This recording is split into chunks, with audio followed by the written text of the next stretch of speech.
We've talked about warming in Italy and Europe, but when you look across all past and potential Winter Olympic venues, the picture is stark. Without deep emission cuts, only a small fraction of today's host regions will still be climate reliable later this century.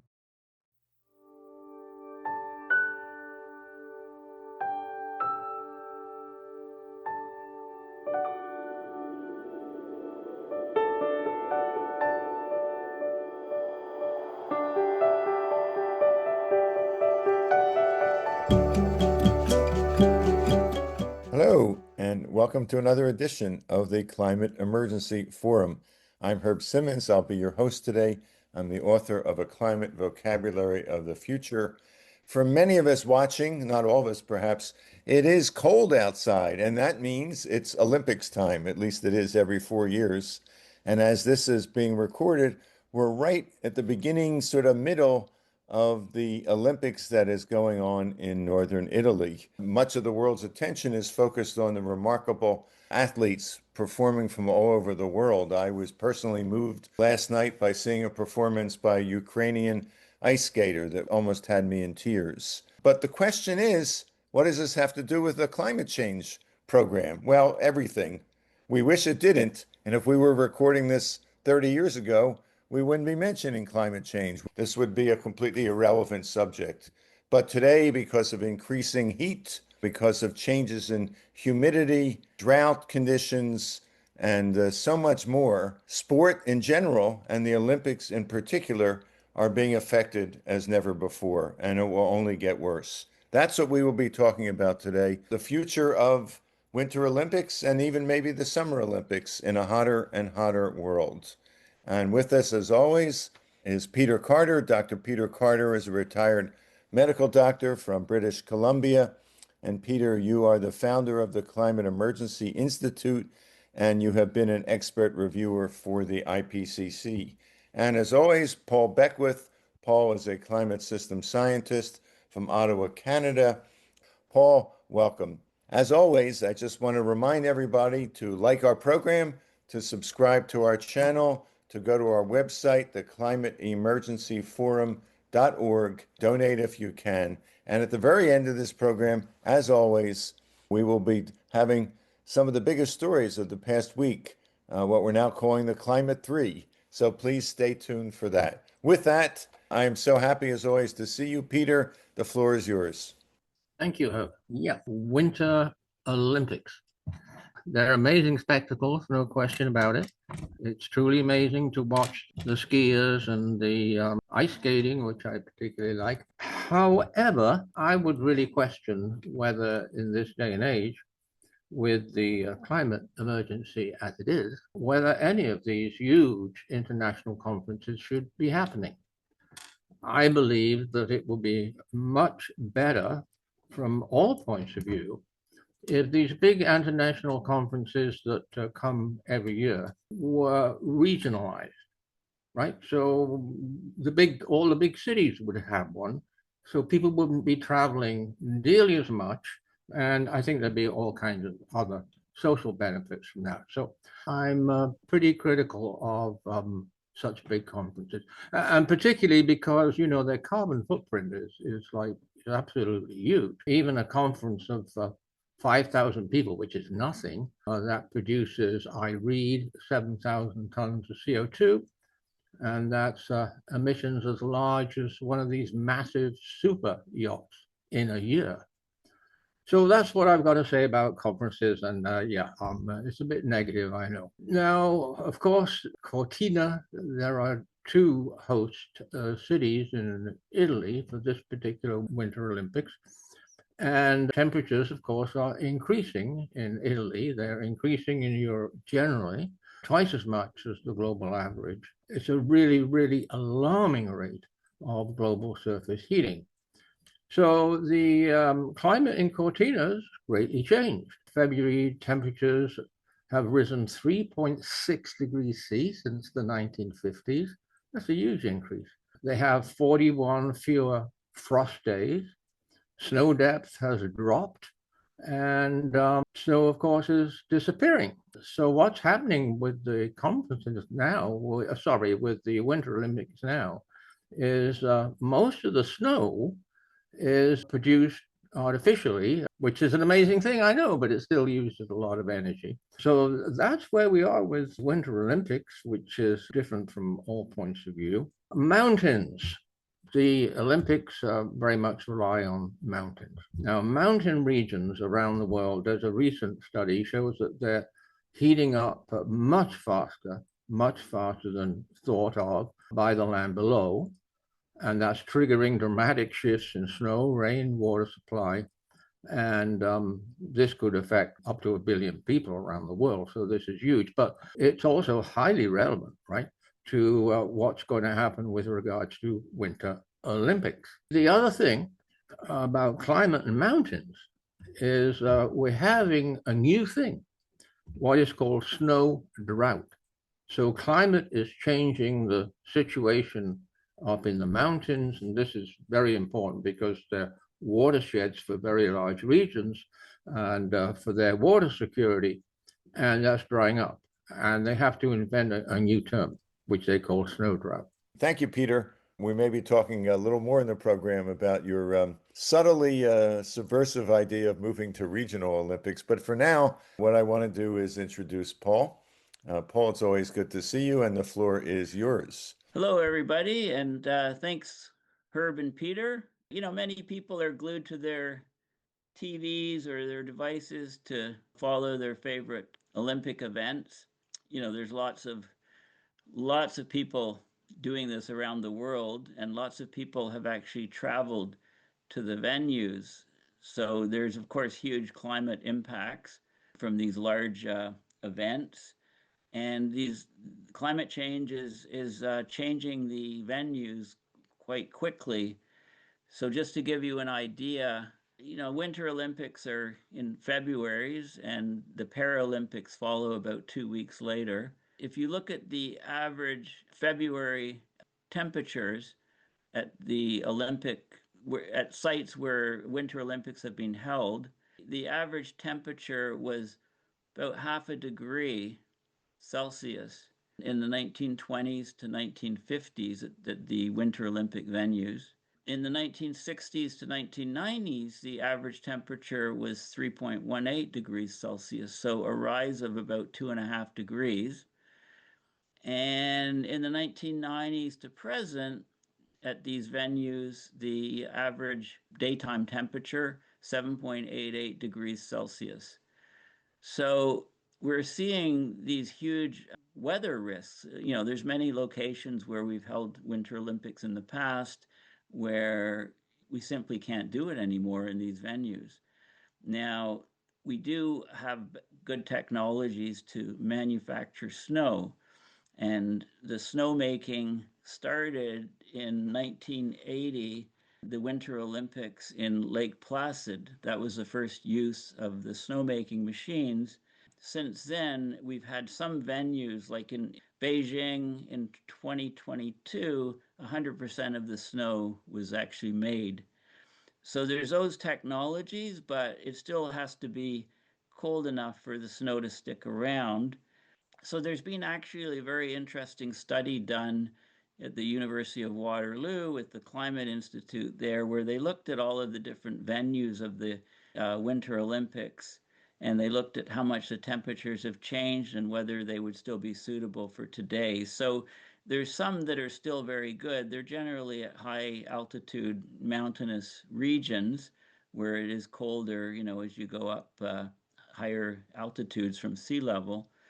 But it is definitely becoming more problematic, not just during the actual Winter Olympics, but also for the athletes to train, because the number of places to train is becoming fewer and fewer. So there's now about 95 different sites, I believe, where you can possibly hold the Olympic Games, because the IOC, the committee that organizes the games, they don't want to build everything from scratch, of course. They want 80% of the venue to be existing already, and then they'll allow maybe 20% to be constructed for different events. So 93 sites now, dropping to 50 or so in the 2050s. And, by the 2080s, they're talking about maybe only 30 sites. So I think it'll require a rethinking of how we run these events. And, it's nice to have them cycle to a different country each Olympic cycle, but that will become more and more problematic as we get fewer and fewer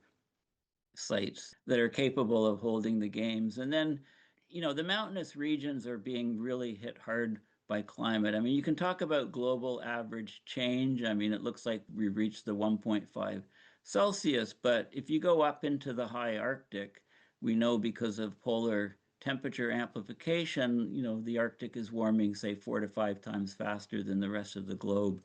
Antarctica is warming much faster, but also mountainous regions are warming 2 or 3 times faster than the global average. So as you go up in altitude to these sites that are likely to hold the Winter Olympics, the warming is much, much faster than the global average warming, which puts additional stress, being able to hold a successful Olympics. Thanks, Paul. What I want to do is introduce Charles Gregoire, an electrical engineer, an IT advisor, and a video producer. And Charles, you are based in Magog, Quebec, and the co-producer for our programs. We're happy to have you here, and the floor is yours. Thanks, Herb. I'd like to come at this from a slightly different angle. Who actually gets to keep winter sports as the climate crisis deepens? And who gets left behind? We've talked about warming in Italy and Europe, but when you look across all past and potential Winter Olympic venues, the picture is stark. Without deep emission cuts, only a small fraction of today's host regions will still be climate reliable later this century. Under high emission scenarios, almost all previous Winter Olympic cities become marginal or unsuitable for fair and safe competition by 2100. And even with more optimistic pathways, the number of reliable hosts shrinks sharply by the 2050s. This isn't just a few warm years, it's a structural collapse of the geography of winter sport. When you narrow the map, you narrow opportunity. Wealthier countries at higher latitudes or with big mountains will still be able to build indoor rinks and chase snow into the peaks, while many poorer or warmer countries see their winter programs eroded by climate impacts. The Olympics risk becoming less a global festival and more a club for those who can afford to engineer winter. We already see what that engineered winter looks like. Recent games have relied heavily on artificial snow over brown hillsides and thinning glaciers. That snow takes a lot of energy and water, often from watersheds already under climate stress, and it can create harder, icier surfaces that raise injury risks. So the supposed solution piles on new problems, higher emissions if the power isn't clean, more pressure on mountain ecosystems, and more dangerous conditions for athletes. In response, the International Olympic Committee is considering a permanent pool of the limited number of winter hosts, rotating the games among them and perhaps shifting them earlier in the season. That might sound practical, but it concentrates tourism and investment in a handful of favored regions, while many others bear climate costs with none of the benefits, and it suggests we can manage the crisis with scheduling tweaks instead of tackling the fossil fuel pollution driving the warming. That links directly to an uncomfortable reality. Winter sport has long been sponsored by fossil fuel companies. Oil and gas brands help fund events and broadcasts while destabilizing the very climate those sports depend on, which is why campaigns like Ski Fossil Free, backed by more than 21,000 signatories, are asking the IOC and ski bodies to confront the ethics and health impacts of fossil fuel sponsorships. In plain language, should the future of winter be branded by the industries that are melting the snow? At the same time, we're seeing a powerful shift in athlete activism. Groups like Protect Our Winters, now active in around 15 countries, are mobilizing athletes and fans for systematic climate policies, from clean energy to better public transit in mountain regions. And hundreds of ski professionals have signed open letters calling for race calendars and qualification systems that don't require constant intercontinental flights. They're saying that if we want winter sports to survive, the whole system, not just individual behavior, has to be redesigned. So when we ask, can the Winter Olympics be saved? The deeper question is, saved on whose terms and for whose benefit? A fair answer would prioritize three things: strong global emission cuts to keep as many regions as possible safely cold, host choices and event design that minimize travel and infrastructure, protect water and ecosystems, and phase out fossil fuel advertising, and elevating athletes and mountain communities as genuine climate leaders, not just backdrop for a 2-week TV show. I also want to highlight one athlete whose story says a lot about what's at stake. Nicolas Claveau Laviolette, born in Venezuela and raised in Quebec, came to Milano Cortina as Venezuela's only athlete, racing in cross-country skiing and carrying the flag at the opening ceremony. When he realized he wouldn't make Team Canada, he contacted Venezuela's Ski Federation, met the international standard, and navigated a complicated passport and registration process. He has said that he didn't come for medals, but so kids in a tropical country could see themselves in a winter sport at all. In a warming world where the map of winter venues is shrinking, stories like this remind us that losing winter sport doesn't just mean fewer events, it means closing doors for athletes from countries that barely get a foothold in the Winter Games to begin with. Well, thank you so much, Charles.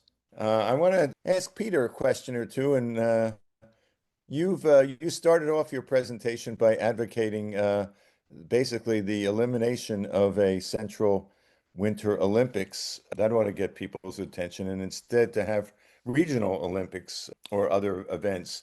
Wouldn't that potentially lead to more carbon emissions as people are traveling, maybe not quite as far, but many more people to 5 or 10 or 15 medium-sized events periodically rather than once every 4 years to one place?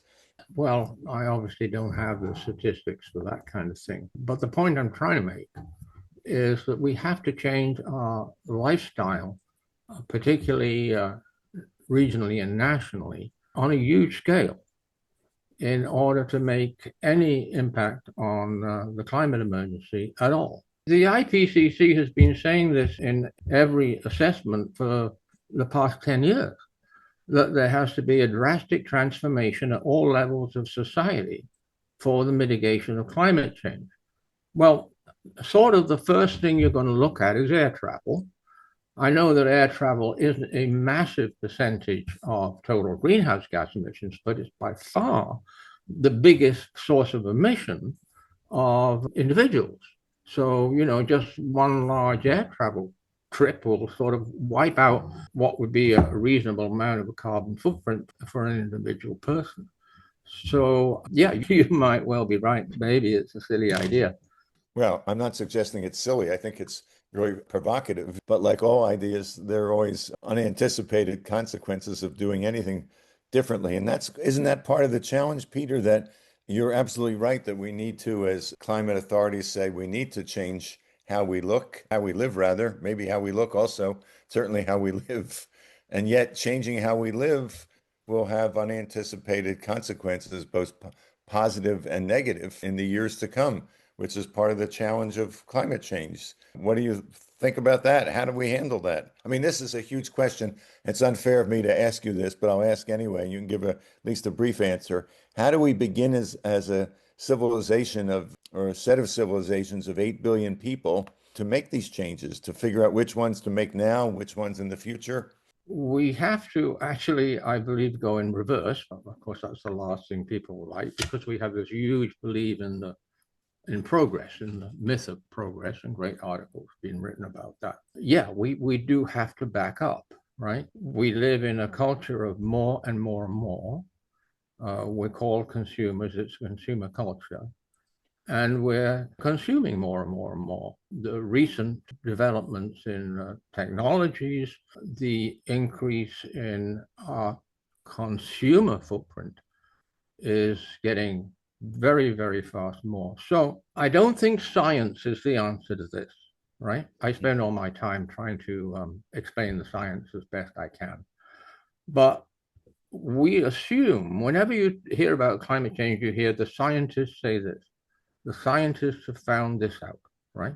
It's not basically a scientific problem, right? It's a problem of our survival at all levels. So it is a human problem, but that makes it a problem and an issue of mental state, our emotional state, our spiritual state, our worldviews, our beliefs. And they can all be changed. If you look around, even recent history, cultural anthropology, humans are truly amazing in many ways. And one way in which they're amazing is that their culture is almost plastic. In history and even today, you can find huge differences in how people live individually and socially and collectively compared to other regions, even close regions. So I think the only solution to this transformation, which the IPCC keeps mentioning, and that's absolutely right. But your question is great, because transformation is a huge word, right? How do we do that? Well, I think we should start studying it, because there's a huge amount of useful socioeconomic research on how societies transform and change. So Yeah, we should be doing that. Concentrating on that is what I'm saying, much more than continuing to model the climate. We should be all focusing on that. And, the science is hard enough for people to understand. But I think lifestyle changes are even easy for people to understand. well, I think that's well put, particularly coming from a scientist, that science has its role, but we're well past the point where we need science to have the leading role. Mm-hmm. Science has to guide us and support us and tell us, if you do this, here are the impacts. If you do that, here will be those impacts. But ultimately, it's political, social, economic leadership. I think that's essential. Getting back to the Olympics, it's interesting. I understand the athletes themselves are becoming more active, that there are petitions from hundreds of Olympic athletes who are demanding that the climate be addressed. There's another petition, as I understand, or effort to get the Olympics to stop accepting fossil fuel advertising. Are you heartened by these kinds of emerging activist efforts? Yeah, because, I wasn't as much aware of them as you, and I'm really, really glad to hear that, because you mentioned leadership. And the big thing, another big thing, a huge thing that we do not have is leadership on climate change. I mean, we've sort of got the opposite to leadership. Our leaders are making everything worse, right? Leaders in government, our leading institutions, actually, they're just making everything worse. So the UN, has had this great idea for climate champions. They've been doing this for years. I don't think they've picked people sort of high enough in the public limelight, so to speak. So your information on this, on leading athletes, that's really important. I do know that here, actually in British Columbia, when my son was into high-end sports, that there were some athletes who were doing just this. So it's a perfect choice. Well-known athletes are a perfect choice to act as climate champions. Yeah, and we don't have time to explore this now, but maybe in another program. But I've always thought that one of the major ways to get system transformation is for leaders, employees in major industries who their employers depend upon them, whether it's high tech or athletes or any industry or profession, to basically say, you've got to act, and we'll try to explore So I'm going that to in a mute coming now program. and go for it, Paul, the Paul. floor is yours. Thank you, Herb and Peter and Charles, for your comments. I just want to add a couple more things. Basically, if we look at sporting events more generally, okay, it's not just the Winter Olympics that's being affected. I mean, the huge temperatures and droughts and dryness in many summer Olympic venues is affecting the athletes.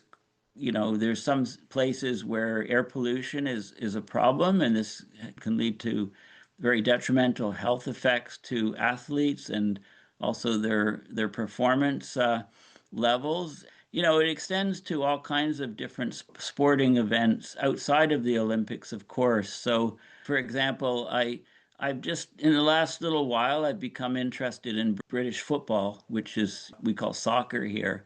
And I just watched a game with Arsenal and Wigan on the weekend, and the whole 2 hours it was pouring. It was absolutely torrential rains, and if you look at what's happening in England over the last couple of months, I mean, England's known you got to carry an umbrella. They're known that it's often rainy, but this is very unusual amounts of rainfall that they're seeing.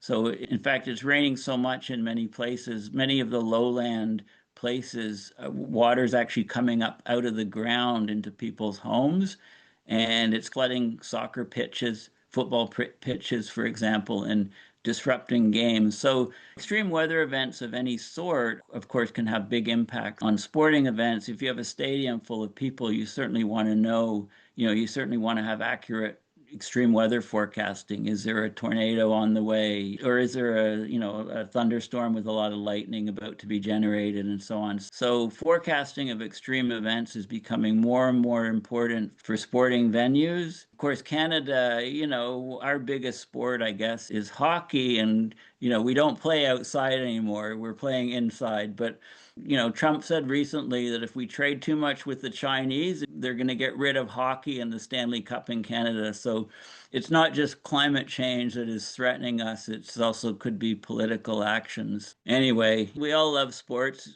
Sports is becoming more important and more popular. It's a good diversion. It's very important for people's mental health, and people tend to be a bit tribal. So we have our favorite teams, and we get very caught up in sporting events, and get upset when our team loses and are very happy when our team wins and so on. So it's very good for morale and for mental health to be able to have teams and sports. So climate change is disrupting, all of these things in some surprising ways that we don't really, we're just coming to terms with now. Thank you so much for this conversation on the Olympics. I'm sure we'll all be eagerly watching the rest of the Olympics. As we do, let's keep an eye on climate and the Olympics as we watch these magnificent athletes in action.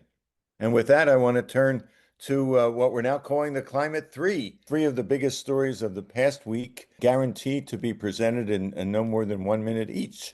So let me begin. And speaking of, as you said, Peter, earlier about not having climate leaders, having the opposite of climate leaders, as much as it's painful to announce this, it's important that the Trump administration is set to announce plans to repeal the 2009 endangerment finding on Thursday, which would be before this program comes out, but after we're recording it today, which a ruling which allows the government to regulate pollution, including greenhouse gases.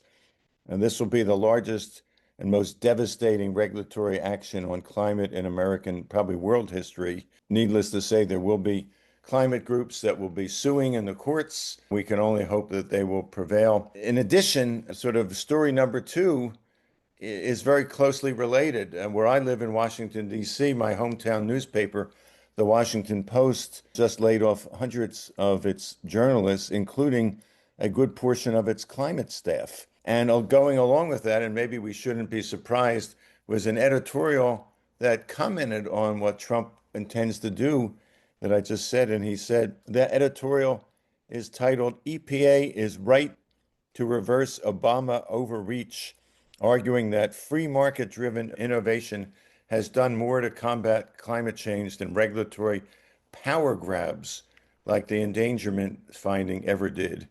I think it's fair to say that up until recently, the Washington Post would have never made such a ridiculous claim. It's not one or the other. We need free market leadership and we need regulatory leadership. And it's beyond distressing what Mr. Bezos has directed the Washington Post to do. And let me make no mistake, this effort, if it's successful, will affect every young person, and maybe some of us who are older, now living in every future generation. And even if you're not in the United States, because allowing more climate pollution one place affects every place. And lastly, today, I just wanted to mention there's a wonderful prize that's given out every year called the Climate Fiction Prize. They just announced, those who organized it, 12 books that are sort of finalists this year. The prize will be announced several months from now.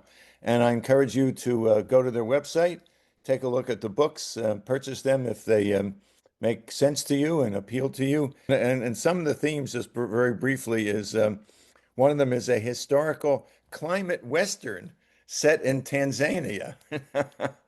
A couple others include an elemental literary novel about nature and climate, and a feminist version of family in a near future setting. So, with that, Climate 3, thanks to Charles and Peter and Paul. As always, we appreciate you watching us today, and we look forward to seeing you next time. Thank you.